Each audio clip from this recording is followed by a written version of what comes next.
Pemirsa, serangan Iran membakar kamp logistik Amerika Serikat di Baghdad, Irak. 5 drone berhasil dihentikan di udara, namun 1 drone menghantam area di dalam kompleks.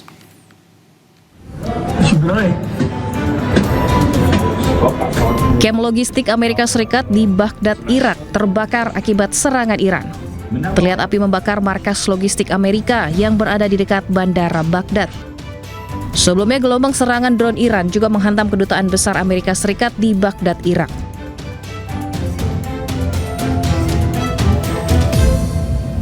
Sedikitnya 5 drone dihentikan di udara, namun 1 drone berhasil menghantam area di dalam kompleks. Diketahui kedutaan besar Amerika Serikat di Baghdad telah 3 kali menjadi sasaran serangan sejak eskalasi konflik antara Amerika, Israel, dan Iran terjadi. Akibat serangan di zona hijau Baghdad, sejumlah fasilitas pun hangus terbakar.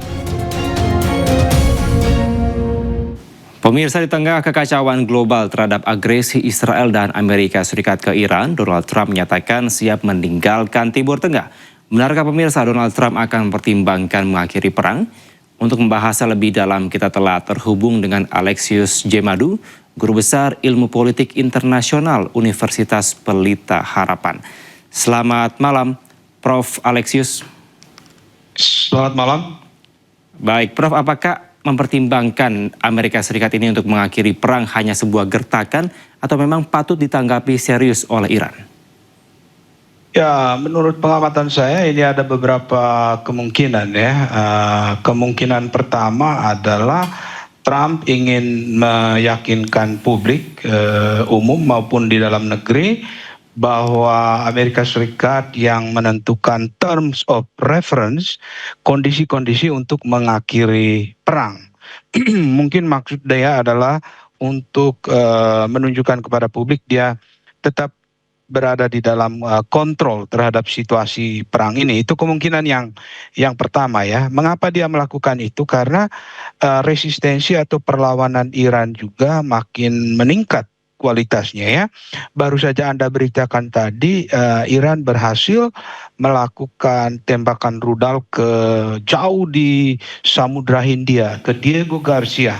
Ya, yang jaraknya sekitar 4.000 kilometer, artinya sekarang dia mempunyai kemampuan untuk menembakkan rudal 2 kali lipat dari biasanya. Nah, karena ke Israel itu kurang lebih 1.500 sampai 2.000 kilometer ya, dan sekarang 2 kali lipat. Itu artinya kondisi di medan tempur itu makin tidak pasti, dan dalam hal ini Trump mungkin pengaruh kepanikan barangkali dia ingin meyakinkan publiknya di dalam negeri dan ke dunia internasional bahwa dia he's in control, dia mengontrol situasi. Itu yang pertama. Yang kedua, mungkin juga Trump ingin menciptakan suatu situasi ketidakpastian, ya, unpredictability. Nah, itu di dalam strategi perang itu sangat penting dilakukan oleh siapa saja, dan Trump itu kadang-kadang pernyataannya kan suka kontradiktif ya. Nah, mungkin itu elemen ketidakpastian diciptakan untuk mengelabui lawan atau untuk menciptakan satu kejutan-kejutan strategis yang Amerika Serikat mau lakukan ya. Kemungkinan yang ketiga adalah Trump mengatakan itu untuk menenangkan pasar ya. Mengapa dia perlu lakukan itu? Dia perlu lakukan itu karena sekarang kita lihat resistensi dari Iran itu ternyata tidak mereda, tapi kualitasnya makin meningkat. Nah, ini bisa menimbulkan gejolak di pasar, harga minyak dan lain sebagainya yang sekarang naik akan tambah naik lagi, dan mungkin dia cepat-cepat mengatakan juga kepada publik untuk menenangkan pasar ya. Jadi kita lihat bahwa Amerika Serikat ini berusaha untuk menenangkan dirinya sendiri maupun juga menenangkan dunia internasional. Nah, kemungkinan yang keempat adalah mungkin dalam rangka mempengaruhi satu kondisi di medan tempur di mana infrastruktur militer dari Iran ini memang banyak yang jadi sasaran pemboman, tetapi kelihatannya tidak ada tujuan yang konkret yang bisa dicapai oleh Amerika Serikat gitu ya.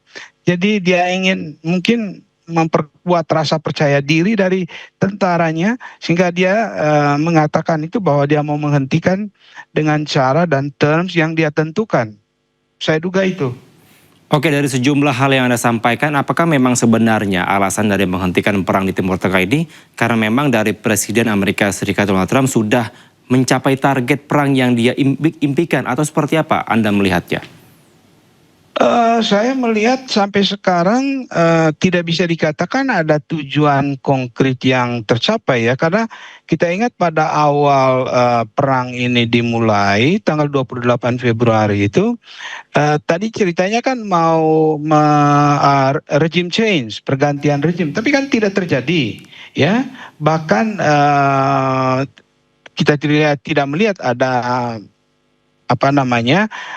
berkurang ya serangan atau resistensi dari Iran, bahkan menggunakan senjata-senjata yang menimbulkan kejutan-kejutan strategis ya, strategic surprise itu di dalam perang itu. Nah itu bisa memainkan kualitas teknologi, kemudian apa yang tidak diduga oleh lawan itu senjata yang digunakan.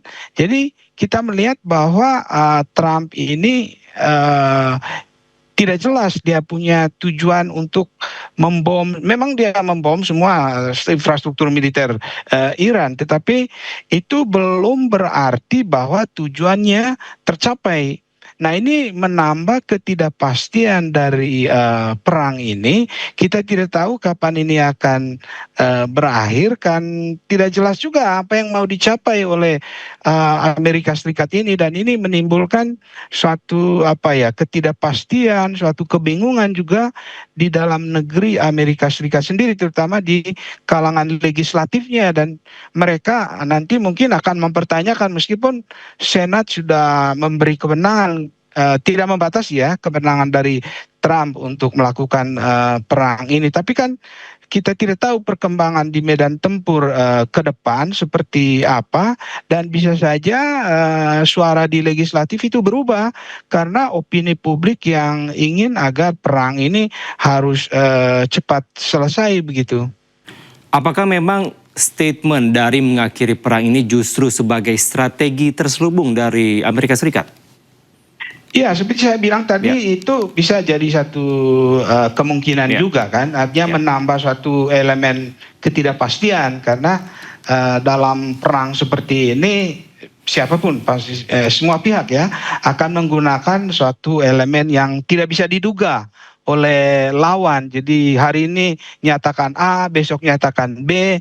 Jadi tidak jelas, unpredictable, tidak bisa diprediksi apa maunya. Mungkin itu bagian dari strategi Trump, dan selama ini dia selalu begitu ya. Hari ini A, besok B gitu. Mungkin untuk mengelabui lawan juga gitu kan maksudnya. Baik, Prof. Anda melihat tanggapan dari Iran dengan adanya pernyataan ini seperti apa? Apakah memang ini tidak dihiraukan oleh Iran sehingga masih terus melancarkan rudal-rudal ke pangkalan AS dan sebagainya, atau seperti apa? Iya, saya melihat bahwa pernyataan Trump itu tidak ada pengaruh apapun ya terhadap hasrat Iran memang untuk mempertahankan diri, mempertahankan survivalnya dengan semua instrumen yang ada padanya, dan kita tidak tahu, kita tidak bisa memastikan bahwa apakah dengan Amerika melakukan pemboman infrastruktur militer yang sudah berlangsung kurang lebih 3 minggu ini bisa melumpuhkan dia. Ternyata senjata yang digunakannya bahkan makin lama makin canggih ya.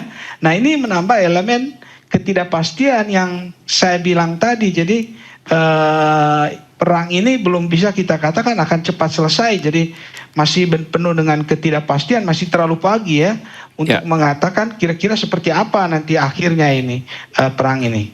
Baik, Prof, mungkin singkat saja terakhir juga, prediksi Anda kira-kira akan berlangsung sampai kapan perang ini? Meskipun Anda sempat menyampaikan ini sulit untuk diprediksi, masih terlalu pagi Anda sampaikan tadi. Ya, tidak mudah untuk menyatakan itu secara definitif karena bergantung kepada berbagai faktor ya. Yang pertama itu adalah ketahanan Iran sendiri, ya kan?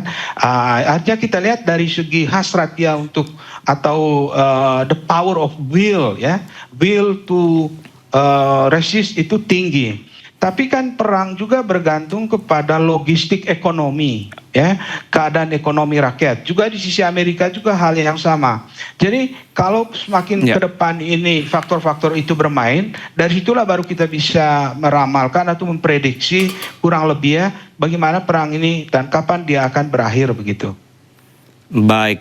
Terima kasih atas insight Anda. Kita tentunya harapkan juga yang terbaik ke depannya, terutama bagi pengaruhnya untuk di Indonesia. Terima kasih Alexius Jemadu, Guru Besar dari Ilmu Politik Internasional UPH telah bergabung sama kami di iNews Malam. Sehat selalu, Prof. Terima kasih. Terima kasih Anda masih di iNews Malam. Pemirsa, sebuah jet tempur diduga F-15 milik Amerika Serikat dilaporkan jatuh di wilayah Kuwait. 2 pilot Amerika Serikat selamat.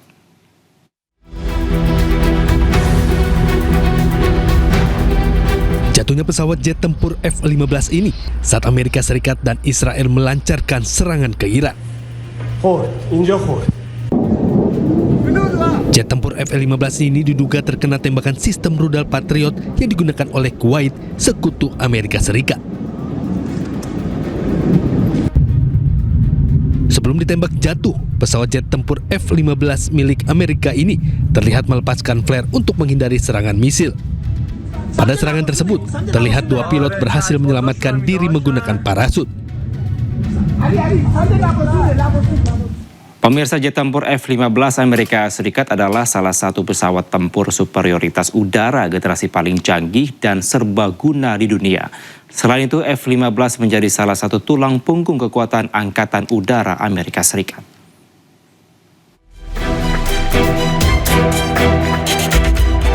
Jet tempur F-15 Amerika Serikat adalah salah satu pesawat tempur superioritas udara generasi paling canggih dan serbaguna di dunia. Jet tempur F-15 ini bisa membawa 12 rudal ke udara.